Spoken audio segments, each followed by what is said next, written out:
अधिवेशन में भारत के 21 राज्यों से तथा नेपाल, बांग्लादेश, श्रीलंका से 150 से ज़्यादा, उनके 400 से अधिक प्रतिनिधि सम्मिलित होने वाले हैं। इसी के साथ 19 से 21 जून के कालावधि में बांदीवड़े महालक्ष्मी मंदिर के सभागृह में हिंदू संगठक प्रशिक्षण अधिवेशन का भी आयोजन किया गया है। पत्रकार बंधुओं, इस वर्ष के इस अधिवेशन में मंदिर रक्षा, गोरक्षा, हिंदू मानबिंदुओं की रक्षा, धर्मांतरण, लव जिहाद,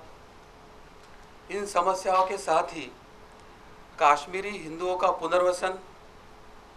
बांग्लादेशी घुसपैठी तथा देश के विविध भाग में जो हिंदुओं का पलायन हो रहा है, इन समस्याओं के ऊपर विचार मंथनों के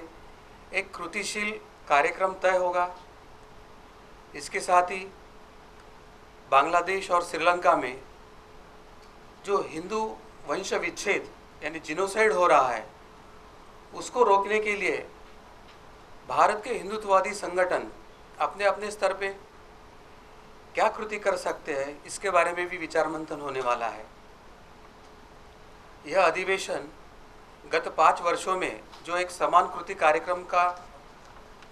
निश्चय हुआ था, उसको अधिक गतिशील करके पूरे भारत में कैसे उसका प्रसार किया जाए, इस दृष्टि से प्रत्यक्ष कृति योजना बनाने वाला है।